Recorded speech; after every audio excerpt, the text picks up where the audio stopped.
Okay. Let's All just jump right. right So, in. yeah, we're going to jump in. We're really excited that everybody was able to join us. And if you are watching this on a recording, we're happy that you're here. And if you have any questions, please feel free to reach out to us.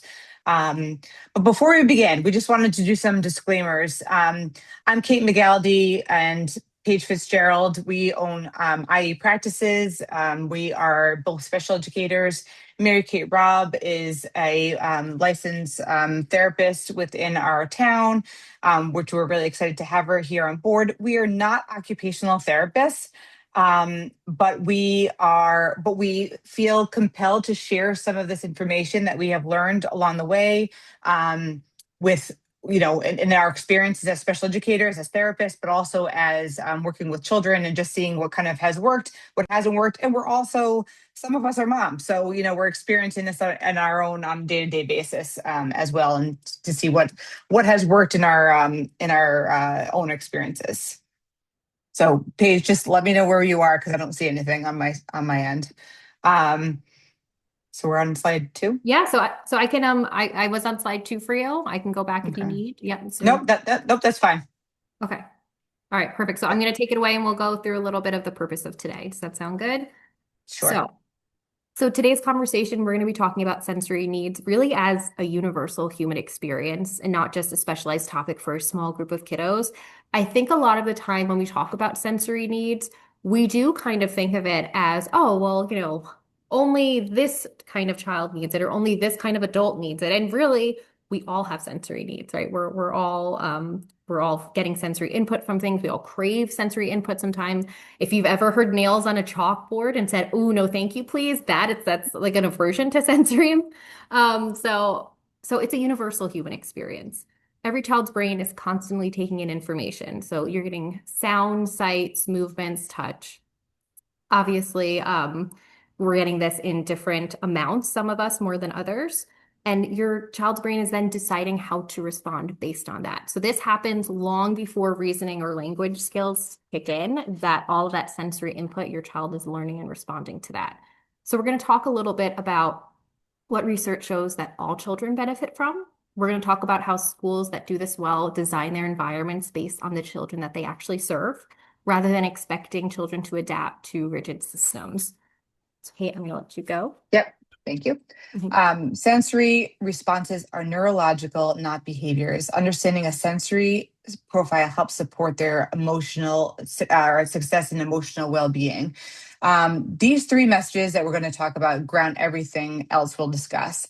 All children, as Paige just mentioned, have sensory needs. This is not a deficit. Okay.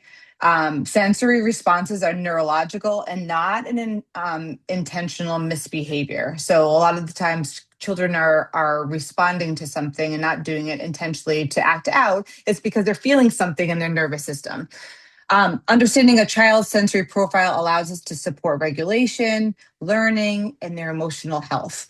When we reframe behavior as communication, our responses change, and our communication and our understanding of the children and their own ability to feel safe really changes. You can go to the next page. Yep. So we have some talking points within this presentation that we want you, instead of just answering it right away, we want you to pause and reflect. We're going to give people maybe like 15, 20 seconds. Just kind of like sit with this for a second, reflect on it, see if something comes up about your own child. I'm occasionally, like I said, going to ask you to pause within the presentation. These reflections are for your own awareness, okay? You might jot down some notes, whatever, and we can talk about things at the end. So the reflection that I have right here is, what is one thing your child avoids or seeks out? Is there something that you're seeing consistently?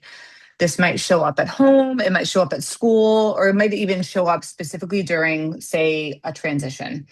We're not looking for a label, we're just looking for like an observation. So just take a second.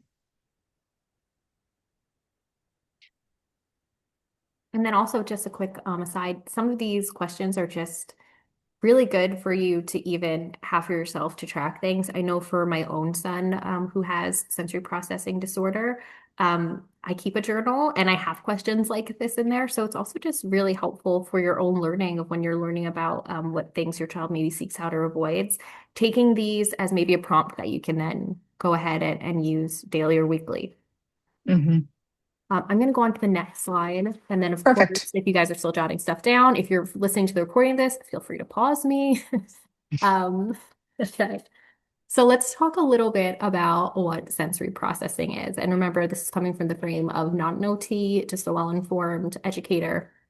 So, sensory processing is the brain's ability to receive, organize, and respond to information from the environment.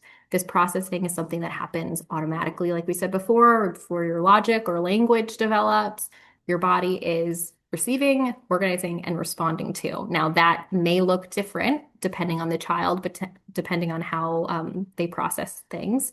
But you're receiving, organizing, and responding.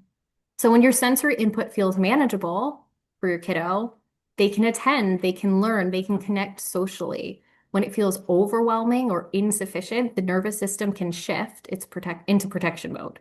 And that can look like avoiding things, avoiding certain situations because of having such a strong aversive reaction, shutting down. Movement seeking is a really common one that we see a lot, and also emotional outbursts.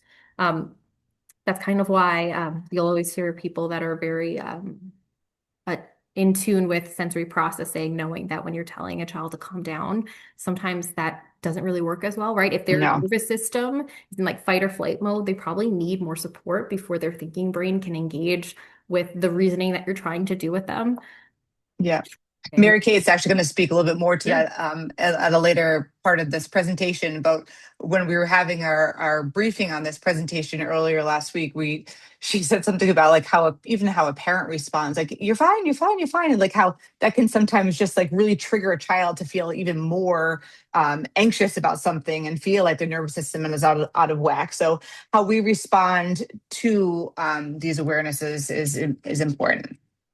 I'm just going to put in a side note that there's a really great book that I just read called The Opposite of Worry. It's about childhood anxiety, and it actually goes into things like that and like talks about like being the calm chicken and things like that and how to regulate yourself. So any readers out there, The Opposite of Worry is a pretty good one to read. All right, I'm going to go over to slide 7 if we feel like this one has been fully addressed. Kate, I'll let you take this away. Okay, so the seven systems, we always think of when you think about sensory processing, at least before I was a special ed teacher, like you just kind of assume that you're talking about your five senses. Like what's something that is triggering for your eyes, your touch, your feel, your sound. Like, is that noise too loud? Is it too soft? I can't, all those things are what were, I guess, intuitive to me and intuitive to a lot of people. But there's two particular ones that we can talk a little bit more about. And again, we're not occupational therapists, but that we just have seen a lot of, we've had a lot of experience working with children where we're seeing that these are also triggered by their nervous system and by, seeking or avoiding sensory input or output. So the first one is vestibular movement and balance. So this talks about balance, your orientation in the space. Um, it's like activities like climbing and swinging and carrying groceries. Like this is why all these things are very important. Sometimes when a child feels off balance, this can impact their nervous system. The other one is called, I always struggle with this word, but it's proprioception, which is your body awareness in your heavy work. This is like pushing, pulling, carrying, deep pressure. Sometimes you hear about people using weighted vests. Sometimes you hear about people when they're really anxious or nervous about something that they feel like they just like want to like push something really hard so that they feel like a sense of release. All these things can be very calming for children, and understanding their sensory profile, not just within sight, sound, touch, taste, and smell, but also in how, children feel, you know, how they respond to swinging, how they respond to carrying things or pushing things or pulling things. It can also support their learning and our understanding of what they need. Yeah, and also like you're saying with vestibular and proprioceptive, there are children who really seek this out, and then there are children who avoid it. Um, there are some children who can get nauseous, right? Like they're so averse to it that some types of movement, like the things that other children crave, like the swinging, the climbing, the spinning, can actually be really aversive to them and like nausea inducing, I've seen. Um, Yes. just Mary gonna Kate, can you see the screen right now? I can't. Yeah, sorry. I all Oh, of a Oh, okay. sudden the screen share ended Oh, it did? Oh, that's so interesting. Okay. on my end. I don't know if I clicked something I or can actually see now. So, Okay. You know what I'm gonna do? I'm just gonna stop my share and I'm gonna just share it again just in case there are other people who can't see it. okay. sure.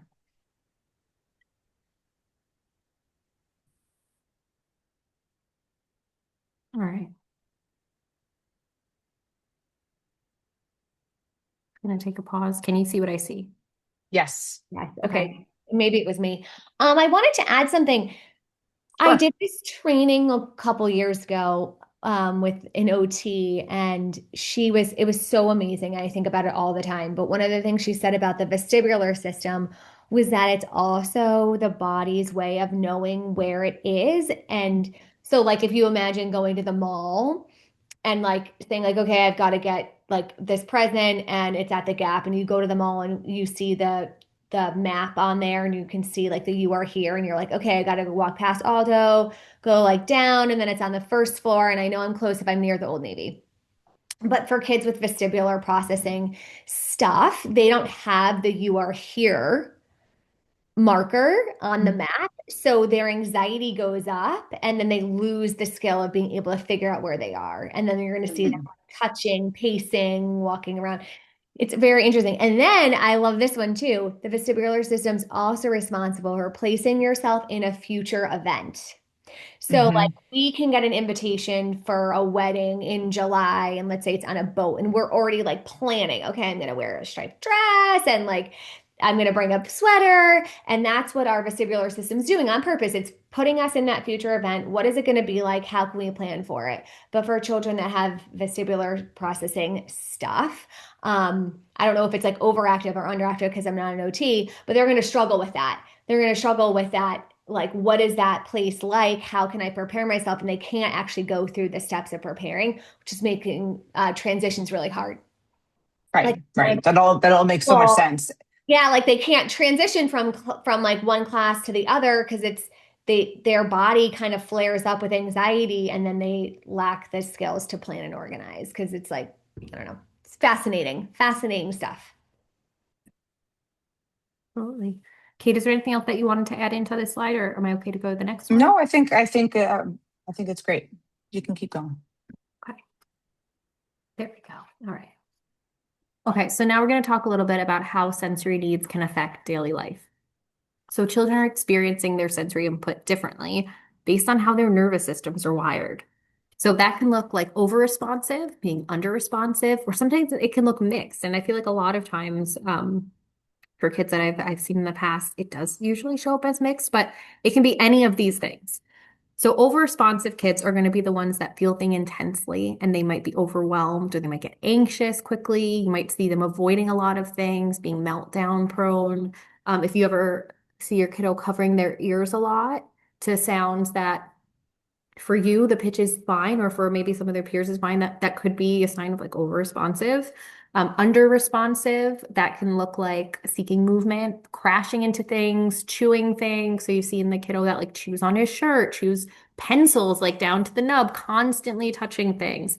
These are things that show that your child could need more input, right? And that's why they're seeking out movement, pressure, that oral input. I know my kiddo grinds his teeth like crazy, and he's seeking that oral input. So for him, what it looks like to support him is he has a chewy necklace that he uses. Mhm. Most kids do have mixed profiles. So they're sensitive in some areas, they're seeking in other areas. Under responsive sometimes look like really slouching in the seat, right? That over responsive is that more can't sit still. Mary Kate, I'll let you jump in here. Oh, yeah. I wanted to add in this part, and you kind of alluded to it before, a page on one of the earlier slides, is a lot of what we're seeing with our children when we're watching them do these sensory seeking things or sensory avoidant, like I sometimes say sensory defensive. Um, it's because their bodies perceived a challenge and their nervous system has been activated into mobilization to handle that challenge. And what the nervous system is doing is using sensory input to try to re-regulate because of the perceived challenge. And I just learned recently, um, something really great that it kind of makes so much sense and is obvious, but I think it will really help parents out there categorize what they're seeing and how to approach the challenges that their child's perceiving. So the four areas where we kind of will always perceive a challenge, or in like various degrees, is physical safety. So our amygdala is always searching for, are we safe? Is this a safe environment for me? Am I okay? And when the answer is no to any of that, then we're going to see nervous system activation. And then in some kids, they're going to start to do some sensory seeking or sensory avoiding things to try to regulate. The next one would be an unknown. So anything in the environment that's unknown, go switching classes, a new teacher, a new person at Thanksgiving. Like it really, the list can go on for the unknowns, but anytime they feel like they don't know what's going to happen, they can't anticipate, it's new, there's some kind of difference, we're going to get nervous system activation. Then incongruencies in the environment. And Kate, this is what you were talking about when we're like, it's fine, I'm okay, we're good. But like we're not fine. and that's a tough one because we have to then come up with some way to be congruent and authentic in that experience, in whatever we're experiencing, but also in an age appropriate way. So we can't always tell our kids everything that's going on with us because a lot of things are just adult things, but we do have to kind of come up with some way to be authentic and congruent with our experience, or even just saying like, yeah, I am really anxious right now. I can't really put my finger on it, or I had a hard day at work and so I'm really anxious and I'm gonna shake it out, or I'm gonna take a deep breath and maybe that will help Mhm. me. That's a great, Modeling coping mechanisms yourself is yeah, it's so important and so so important. crucial. Yeah. Even before a stressful meeting, or showing how to do like deep breathing exercises, or, like, I feel like I've got a really busy day ahead of me today. So I'm going to go outside and go take a walk and get fresh air. It's just so important to show children, that proper modeling so that they can then in turn, they see everything that we do and they internalize everything that we do. So when we're modeling behavior of like the extreme stress, or like, I'm fine, everything's fine, like pushing it aside, it's actually showing them coping mechanisms that are actually not effective for them. Totally. And if you think back when they were young, like 1.5 to 2.5, when maybe the verbal skills aren't there yet, I guess maybe a 2.5-year-old, it's a little stronger, but they didn't know what they were feeling inside and what it was. So they expressed it, and then they would go to their caregiver and try to say, like, this is what it is, this is what I'm feeling. And they would amp up until we finally responded. And then they would say, yes, that's the feeling. Now what do I do with this? How do I Right. handle this? And so that's when we've been modeling this whole time. But I didn't realize how much we were. And it's still happening, right? They're coming to us they hear us say anxious, they hear us, they feel what we're feeling, and then they're looking, okay, how is she going to handle this? Is she going to yell? Is she Hmm. going to go to bed? Is she going to go for a run? Like, what is she going to do with that feeling? Because I'm going to have that at some point, or I had that yesterday. I can feel that. I know that, but how do I handle it? So absolutely, modeling is the best thing that we can do, and we're always modeling. So Yeah. Yeah. And I mean, it's happening whether we like it or not. you kind of alluded to it just now, Mary Kate, but showing different ways of coping is very important too, based off of your senses. So maybe it is that I need to go listen to calming music. Maybe it's that I need to go for a run, to let some energy out. Maybe it's that I need to go lift some weights for that, that deep pressure that I need to feel. So showing like a different variety of different coping mechanisms is really important and crucial too, because you just never know what your child might need at that time. Because we all need something different depending on the circumstances. Absolutely, absolutely. Okay, and there's one more thing, sorry, and then I know we have to kind of keep moving. That's the shoulds and expectations that the child might have in their head that we don't know about necessarily. that they are responding to. So their nervous system is perceiving some challenge because there was a should or an expectation that they had of the world, or they had of you, or they had of a friend, that's going to activate their nervous system into mobilization. And then we will likely see some kind of sensory response to regulate, that they're trying to regulate through. That's so good. Great. That's so good. I Yeah. think, yeah, because I know that especially for parents, it's helpful to do that perspective taking and kind of to poke around a little bit about like what was your expectation of like how you should be feeling or should have reacted. One thing I just want to just piggyback off of real quick is the identifying the emotions. What I've also found is really helpful is also connecting of how it's showing up in their body. And sometimes that looks like modeling of like, let's say you're driving and someone ran a red light, so you had to slam on the brakes, right? And like that's a very scary experience. And saying like, wow, that was really scary. Like for me, my heart started racing really fast. I felt like my chest Yeah. tightened. I was sweating a little bit. Like, how did that show up for you? Were you scared? Or what did your body do with that? Because some children have a hard time, especially if they've got some of those sensory needs of not really being able to like connect to their body and the physical sensations and stuff and like accurately pinpoint. It can be really helpful to be like, whoa, this is how I felt in that intense moment, and this is how my body was kind of giving me clues that I was feeling this way, and this is what it showed up as for me. So that's something that I also like to model. Very And good. things like scared and angry and all these things, anxious, our body can respond differently. Like some people, well, their mouth will be dry. Like that's never happened to me, but for some people it does. So that might be a physical sensation. And just to get into conversations with kiddos about what that feel like, right? And they might say, felt bad. Oh yeah, like was your heart racing? Were you shaky? Like what did that feel like in your body? Um, so I will go to, so that's Love let's that. like some common sensory patterns. Let's Sure. We kind of talked about this a little bit on the last slide, but sensory seekers, avoiders, and mixed profiles are descriptions. They're not diagnoses. There's times that we might feel a little bit of everything at different times, depending on the circumstances. They fluctuate. A child may cope well in the morning, and then they might struggle in the afternoon. They could be fatigued. They could be hungry. Anybody on here feel hangry sometimes? Um, they might struggle with transitions because, to Mary Kate's point before, when you just cannot understand like what that new environment might look like or feel like, or the smell might be like, or you can't picture where you're going to go. All those things can trigger a different response. This is why context matters immensely, just as much as the behavior itself. So if you're seeing patterns, to the next slide. I want you to, if you're seeing patterns and things, this is why we want another pause point. Which of these patterns most closely describes your child? Take a second, jot it down. This may change. It might be something that might be now, but it might not be forever. Sensory needs are so dynamic and they're not fixed. So that's really important to remember. And I'm just going to go back to the previous slide just so they can look at some of the patterns, just so they have a reference as they're reflecting. So we'll take a few Sure, seconds. sure.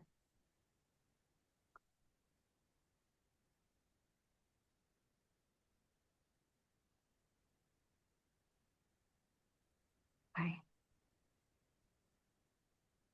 All right. So let's talk a bit about what we see from the research about benefiting beneficial practices for every child. So this next section, we're going to talk about some strategies that maybe reduce stress on the nervous system or create conditions where learning can happen more easily. Okay.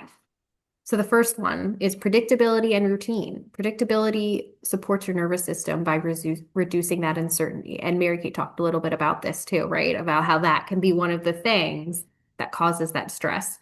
So when children know what's coming next, their brains don't have to stay on high alert all the time.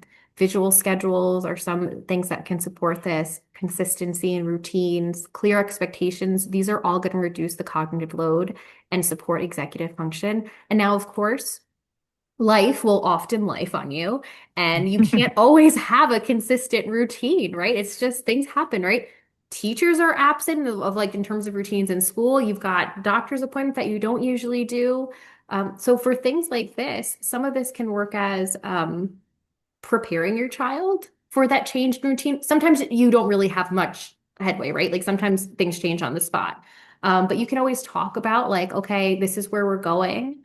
And what may be something that might like be a little bit different about, going to the doctor today? Oh, maybe we'll see this person first, or maybe we'll get that thing first or something. So you could always kind of try to do like a what if scenario and practice prepping them for ways that their day might change. And another thing is if they have something, let's say like a birthday party, where you know that that is completely from their norm, maybe that's somewhere where they're prone to really getting anxiety around or meltdowns. I've seen parents before like do like practice birthday parties at their home of where they'll go through things like, okay, what if there are goodie bags there? What if you don't get the goodie bag? That you wanted. What if the cake's not the flavor that we like? What if the noises are really loud? What are some things that we can do? So really just trying to run through because you can't predict what's going to happen for something that's that far out of your routine. But if you know some things that will probably happen, you can talk through where there's sticky parts, the tricky things usually are for your kid. And you guys can brainstorm ahead of the time and seen some success with parents doing that. Right. And, predictable routines, 100%. I mean, we all know in my own house, predictable routines is essential, or else we get very chaotic. But if you recognize like patterns of behavior where you're noticing that your child gets really overstimulated going to a birthday party or gets overstimulating when there's more than 20 people in a room, sometimes you just need to make a change of plans too. And you might need to say, you know what, we're going to skip this one, but we're going to have Johnny over later on this week to celebrate his birthday differently. And you have to know what's best for your child so that they can help regulate themselves and enjoy themselves in the best way possible as well. I Yeah. have another thing too. Mhm. Sorry, I don't mean to Sure, interrupt. jump in. No, please. This is so important to do, like really plan ahead. Everything now, the research says proactivity is the best thing you can do for your child. Like be proactive in planning instead of, well, a lot of times we're reactive, right? We see the problem and then we respond, which is great. There's a lot we can do on the front end and then like before something even happens, right? But what I've noticed is when parents do spend a lot of time being proactive and then it still doesn't work, there's this massive deflation that happens in the parents' psyche Mhm. and they get really upset. And I think it's important to remember that sometimes it's okay. Like they had it, it's just a bad day. Like no matter how much you pre-plan, like sometimes it still doesn't work, and that's okay. Like there's gonna be another time that's bad, and there's gonna be another time that it went really well. So just like hang in there, Don't stop just because it didn't work. It just didn't work. And like that's all right. I Yeah. know it And doesn't. sometimes success looks like, okay, it happened, right? Like they were dysregulated, there was the meltdown, but maybe the bounce back was a little bit quicker that time. Maybe there was more reflection that occurred after the fact. Or maybe you noticed something that was triggering for them at that time that you hadn't noticed before because now you're paying more attention. So there's always something to be learned from it. And also like look for those little wins of, okay, Yeah. this happened, but maybe something changed for the better afterwards. Yes, absolutely. It's all really data that can prepare you for the next time. Yes, absolutely. All right, I think we're okay. Access to movement throughout the day. This is so important. We all know this. Movement enhances focus, memory, emotional regulation, and learning. I mean, I can't stress this enough. Do we have enough of it, for little kids nowadays? I don't think that we do, personally. With many children, movement helps organize the nervous system versus feeling like that disruptive feeling and energy. Movement can be built into transitions, routines, breaks. So you could access movement throughout the day, in your morning routine. You could have them bring out the garbage in the morning just to get out the door to get that fresh air and then come back in to be, packing before they pack their bag in the morning. You could have dance parties. You could have, I don't know, chime in, Paige. You're good with this stuff, but it helps to improve memory and attention and just kind of like reset the nervous system. Yeah, I mean, I just think of it of like when we see little kids, we think about finger play, right? And they're seeing that and it's engaging to them, and they're also trying to do it themselves. Like that's a way that it's a little bit of Yeah. movement. That's something that it's, moving Yeah. across around and no, I think it's all Yeah, it good. doesn't, I guess to your point, it doesn't have to be big movements about like going outside and moving with like jumping jacks. It could be something very simple.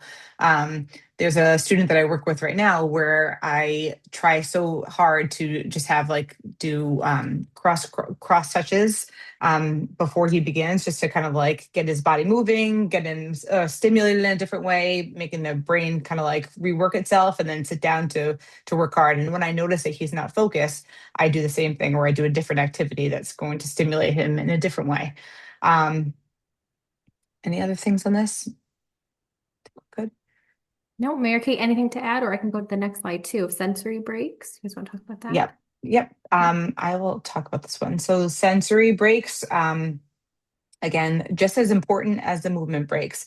Calming spaces really give children the permission, okay, the permission to reset before they reach overload. There are so many times where, a child just feels that stressors and it feels the overstimulated by something that they just need to take a break, and it doesn't have to be long. It can be very quick and come back just to feel like that sense of calm. Um, Visual clutter, reducing visual clutter is so important. Managing the noise level. I know for one, when like there's a lot of conversation going on in my house and I'm trying to really focus on something, I can't. So I know that I need to go to a quiet spot to kind of just like get my thoughts together and then really zone in. I know what works for me. Um, Offering sensory tools. To support your regulation. So if it's like a fidget, if it's sometimes people like to sit on, I'm in a desk chair right now, but sometimes people like to sit on like those Bosu balls, right? Is that what they're called? Yeah. Bosu balls, where it activates your abs so that you're feeling like you're putting that pressure there versus your nervous system. I was going to say one more thing about this. The Would you like me to comment, go to the yeah. next slide? Would that be helpful? The sensory overload? No, I think reducing sensory. Oh, yeah, I think this was all part of it. Sorry. Mhm. Reducing sensory overload, clutter, and excess. Oh, I know. Thank you. This did trigger it. Paige and I gave a presentation one time, and we both presented on something that we had never done before. And then afterwards, we started using it for our children, and it just helped so, I mean, immensely in our house, both of our houses.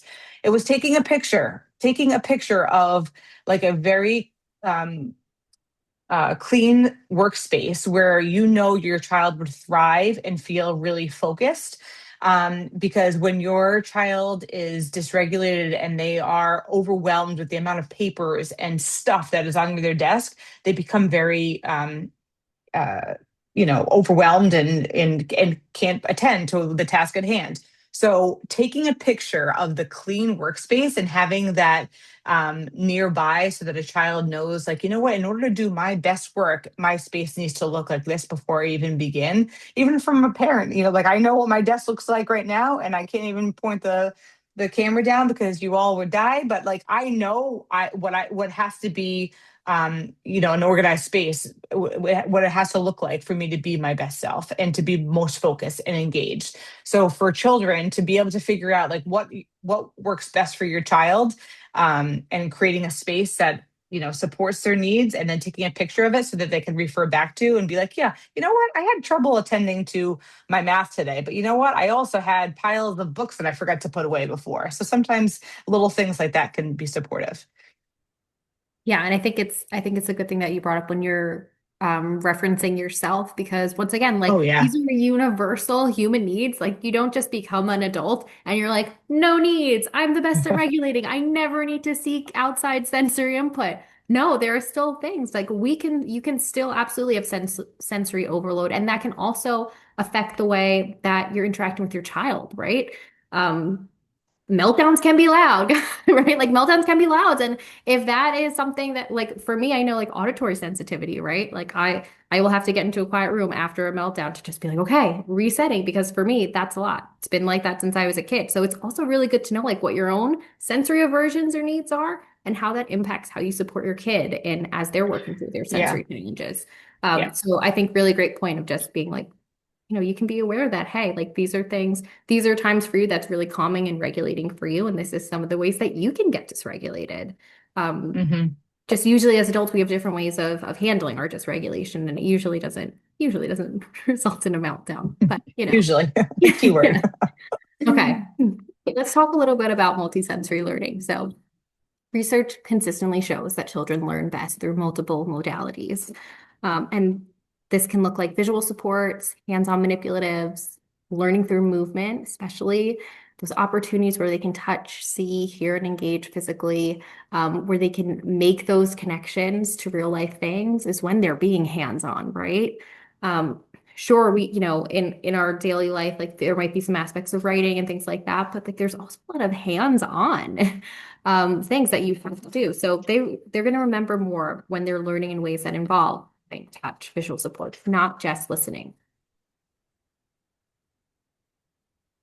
Okay. Mary Kate, this is for you. Dear. Okay, I'm ready.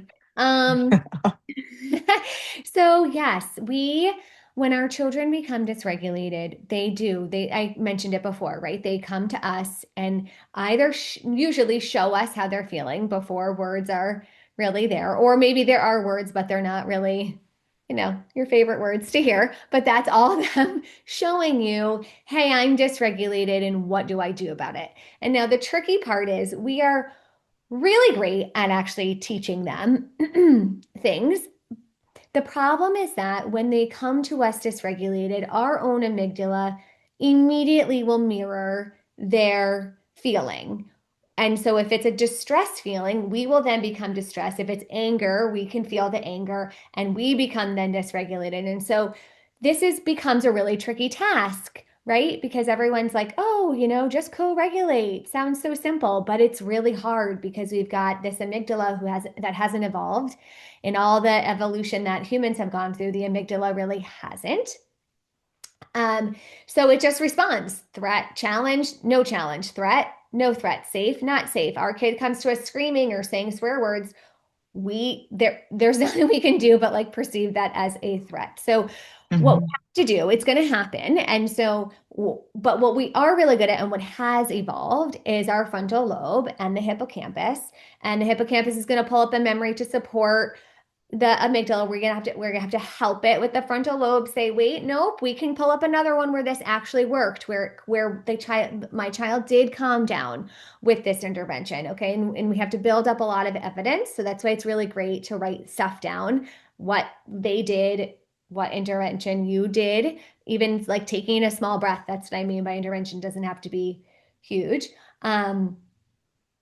And see what works. So you've got some data, right? Because our brains need some data to support when we're going to try something different and get out Hmm. of that reactive mode. Okay. So to help yourself do that, we're going to first take a really good sacred pause and become curious. What is happening? They're doing this because they have perceived some challenge. Is it physical safety? Is it an unknown? Is it that something was incongruent? They felt something different in the environment and it's not making sense to them. Or did they have an expectation or a should that isn't happening? And how can I help them with that? Right. So we're going to ground ourselves and take that sacred pause to get really curious first. And you're going to breathe through that. And then you're going to want to connect. And in the important part with the connection is that we have to drop the agenda that you're going to make it stop. That's Hmm. huge too, right? We just have to like connect with them. Oh my gosh, I'm wondering if you really wanted the yellow mac and cheese and I made the white one. Huh. I can see why this is a problem, right? So we're just connecting. We're not saying stop that behavior. We're just saying, I see you. I get this. I'm not trying to stop it. I'm with you in that emotion. I can feel it too. I can feel it right here. I can feel, wherever I can feel it in my body also. That's really hard. And then once that happens, we've now released, hopefully, some oxytocin in them. Um, and oxytocin is being released in us. And that is the antidote to all the cortisol that was being pumped through their veins. And we can then eventually get to a moment of regulation for them. We've given them that mindful moment. They can re-regulate a little bit, and then we can get to emotion coaching. What can we do?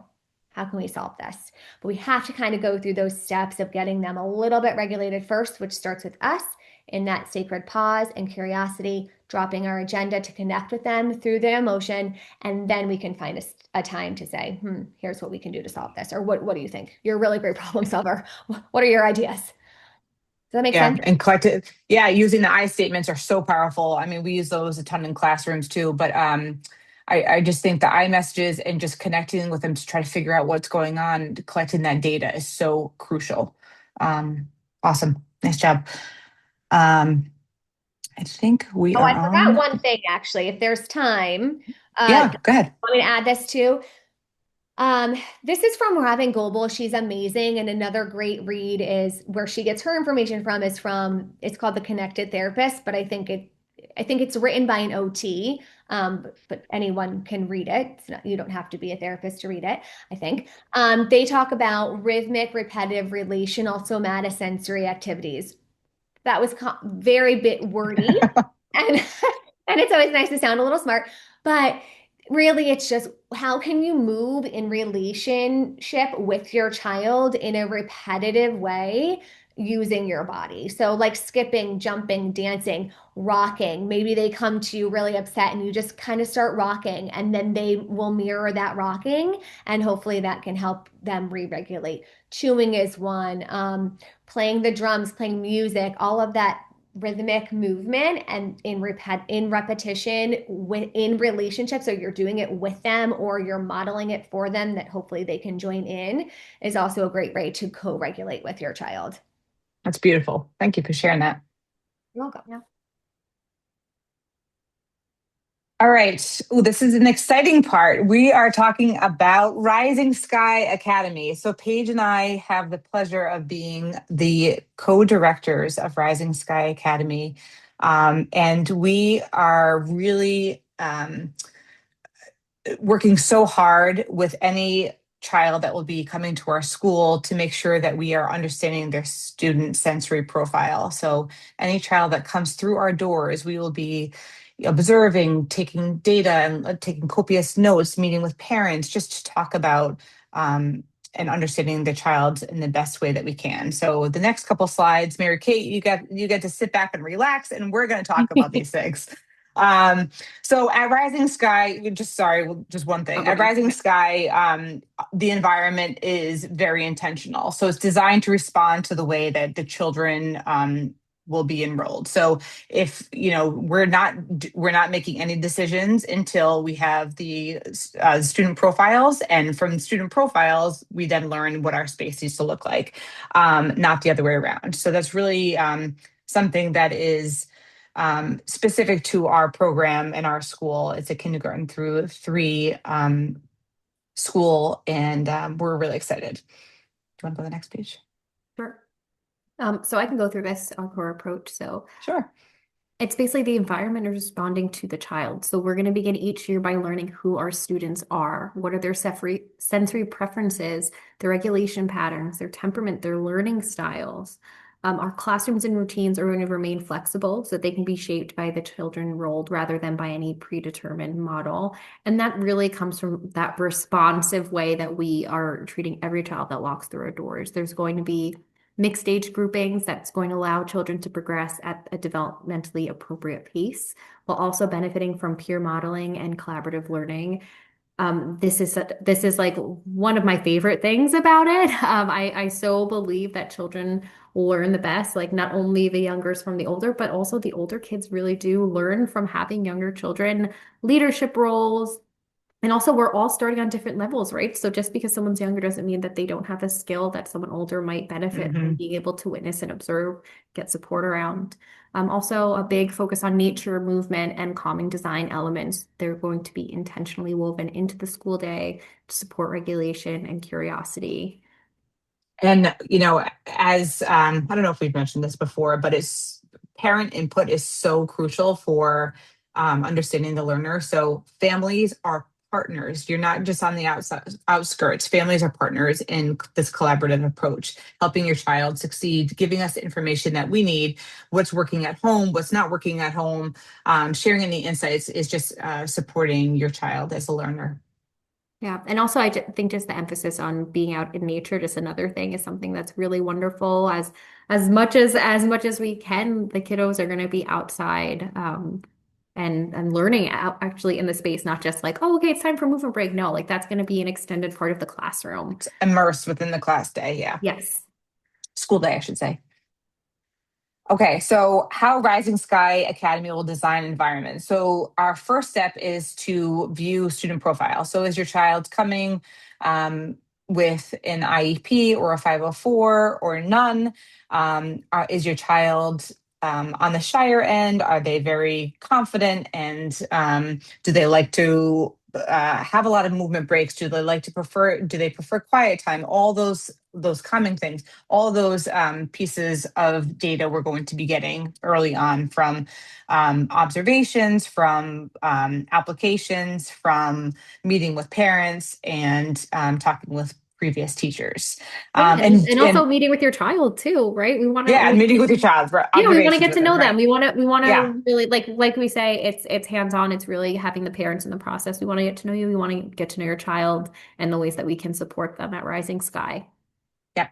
And as we learn more about the student profiles that will be enrolled, is going to be a very intentional environment setup, best suited for your children.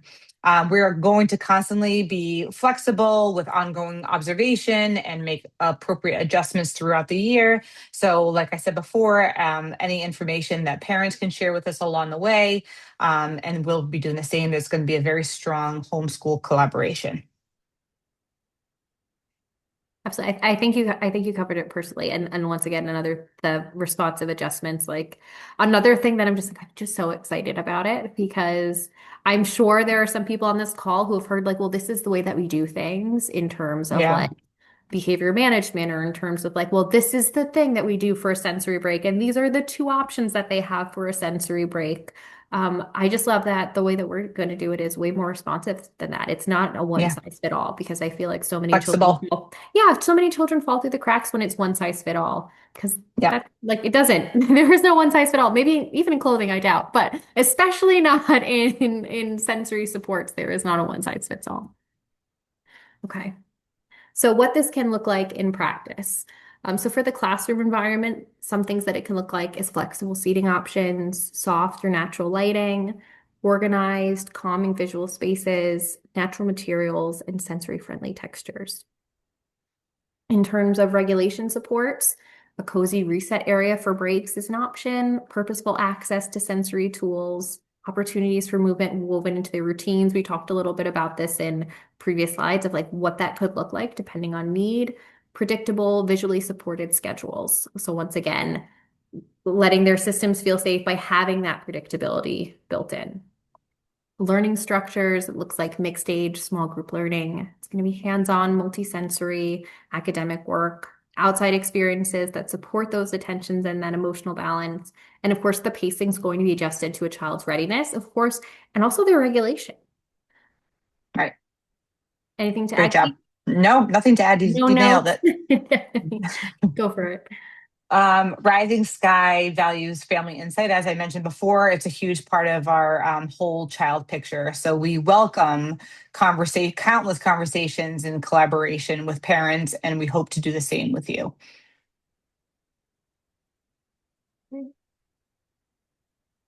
And then just Same. furthering on that same thing, right? We value that parent partnership, and communication is key. We want you to be a part of this process for your child. We want you to be an active member of your child's education. Okay, Another so pause point. What's one sensory preference you'd want your school or teacher to consider for your child?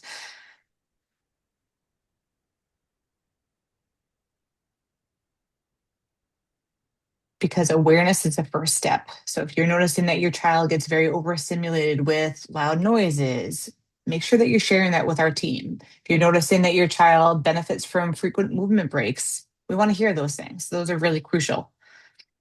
yeah, absolutely. Okay. Okay, we had a couple of questions come in that maybe we could just go over a couple of them. Sure, I'm pulling Um, it up right now. Mhm. I can read them all out. So one of them is how to help a child. Like, Brittany, the founder of the Micro School, had sent out an email that just asked like some questions that you hope to get answered during our session. So one of them was, how do you help a child that's sensitive to large crowds, noise, and smell, as well as new places? I'm going to stop How my to share. help? Go ahead. Sorry. How to help a child who has a lot of energy and a desire to move and run a lot, especially when inappropriate to do so, and how to manage meltdowns related to sensory related issues. So maybe let's take the first one. How to help a child that is sensitive to large crowds, noise, and smell, as well as new places. I can start this one because I kind of talked about it a little bit within there, but you know, Mary Kate also did. We all did, but previewing the experience, kind of talking about maybe showing pictures beforehand, showing videos of the place that you might be going, where are you going, who might be there. If you're going into, I don't know, the mall, you might be smelling something like, a pretzel, like just trying to familiarize a child as best you can with the experience. Um, Name expectations clearly. So there will be loud music playing at this event. We will stay for 20 minutes and then we will leave. Like letting the child know the clear expectations beforehand so that they feel a sense of calm and safety around the expectation, around the experience. I'm sorry. Maybe doing some deep pressure or heavy lifting work before going to such activity to help regulate themselves before going into something. And I always say this, and I said this during the presentation already, but like know your child best. Like if your child is going to get dysregulated because the amount of people that's going to be at something, maybe choose a time where like, during the hours of like 10 and 11 a.m. versus like, opening of a store so that it's not as crowded. Like try to choose accordingly to support your child. And I'll just jump in and add on, especially for the large crowds and things like that with the noise. There are definitely resources that you can access with sometimes like OTs will have lists of things that you can try. And it's worthwhile to try these things. I know for noise sensitivity, noise canceling headphones can be helpful. I've spoken to an audiologist, a pediatric audiologist in the past that always has like a caveat to it of you don't want to necessarily always have it all the time because you don't want them to then develop an oversensitivity to the sounds. But in Mhm. times when they are in auditory distress, like when that it's okay to have those things. And maybe they might need it sometimes in certain like outings if it's like there's a certain amount of people, but not in other times. And I'll always remind them like they can take it off if the room's feeling a little bit quieter. Like it's not like you have to wear this the whole time because you are sensitive to the sounds, because you want them to be able to start to do judgment calls of, well, it seems like it's a little quieter. I can take them off now. Oop, it's a little louder. I'm going to put them on and have them have that understanding of their own needs as well. So that's something really important. And also that, if let's I'll just use the store example again. Another thing is, if you're going into a store with your child and, they're getting very overwhelmed, it's okay to take a break and like you don't necessarily have to be like, and we're not going to go to the store today because now like it's okay to like sit on the bench or somewhere quiet or back in your car and Mhm. reset and do some calming things and say, okay, something went off the rails there for us, right? Like that was really overwhelming. What can we do a little different? Let's try to go back in. Like maybe we're just going to try to go back in and we're going to go right here, but now we're going to put our headphones on or we're going to, maybe like wrap a little scarf or something. So, or like do something so like we're not smelling those smells right away, like those, like a face mask or something. It was too overwhelming. So we're going to put that on and we're going to do what we have to do. And Mhm. then we're going to leave and you can let me know if it's still too overwhelming. So not necessarily being like, well, no, we can't do any of those things we want to do, but okay, let's regroup and let's maybe try it again. And some days that might be the right choice, and some days it might be the right choice to go home. But just always knowing that it doesn't always have to be like, all right, this was a Yeah. failure, we're leaving. You can sometimes just take a pause, modify a little bit, and try to go back in the environment. Yeah. And I the love that. child, as much as they can be a part of that conversation. I like what Kate Mhm. said about the heavy work when there's a lot of desire to move around and run around a lot. And yeah, like getting as much input as you can beforehand, working on just ways that they can kind of tell you when they need that. If it's an appropriate setting where they can do a movement break or excuse Hmm. themselves and get some of, like I call it the wiggles, right? Like get the wiggles out, get some input in. Then that might be something to do. I know an OT has recommended for my son, who's a wiggly guy, those compression shirts, like Under Armour has compression shirts, and that kind of gives him some nice, consistent input while he's seated. Um, he also sometimes does a weighted vest. Obviously, always confer with an occupational therapist because a weighted vest is something where they need to know their body weight and the amount of time Hmm. that they should be wearing it. It's not something that I would ever recommend a parent just go buy, because Hmm. you do want to be mindful that that's something that usually you do need to know, like the specific amount and the specific amount of time for it to be a safe thing for them to do. Um, and You also, kind of answered a couple of those other oh, questions. great. In your answer is that a child with a lot of energy, desire to move and run a lot, talking about using, pressure points or weighted things to have that release. Maybe scheduling something beforehand, like getting them out to run around before you have to go to an activity where there's going to be a lot of expectation for non-wiggly movements. Mhm. And the other question was how to manage meltdowns related to sensory related issues. And I think, Paige, you just said that so nicely. Like, it's okay to sit down and to have that calm spot. Like, find a calm space that you can have those I statements. I noticed that you were feeling really upset in that store. Can we have a conversation about it? And learning and communicating. Communication is clarity. Um, Clarity is communication. I don't know which way to say it, but you know what I mean. Um, and just be mindful of the time. It is 1:30. Let's do one more question. How can I help my child transition between activities while supporting their sensory needs and guiding behavior in a positive way? I think we kind of answered those two Yeah. within our. Yeah, I think it's once again like planning ahead, right? And just anticipating, right? And making your child as much as they're able to be a part of that conversation about like where you've seen their sensory needs are in the past and what the expectations are in terms of like, okay, so we know that this will probably happen, right? And we know that when that happens, our body feels this, right? And that might show up looking like this, that, and the other things. And okay, what's something that you might need in that moment to still be able to stay where we have to be at that time, right? And how Mhm. can you tell me that you need a break? Right? Like, how Right. can you tell me? Because we don't want our children to white knuckle through experiences. We want to support them and we want to be able to kind of like give them a gentle guidance and a nudge to like the point where, okay, like maybe you're a little bit uncomfortable, but you're doing all right. You never want it to be something where they're just like, oh my gosh, I'm in fight or flight mode, but I really don't want to like make mom disappointed. And I'm now I have so much energy and I'm going to try to avoid it the next time to get there. You don't want it to be like that. So you want to have that like, what's it going to look like when you're feeling like you need a break? How can we communicate that with each other? Is it going to be like you're tapping me? Is it good? You want to give me like a little code word or a signal? Like you can make it silly if you want to, but just kind of going through, okay, how am I going to know that you are needing the break? And what are some of the things that might come up that might, um, be like overstimulating for you and what can you do about it? And sometimes I there are love the things code that, word yeah, the code, like, and or sometimes there are signal. things, yeah, like sometimes there are things that we can't control that happen in the environments, right? Like if a Right. balloon pops at a birthday party,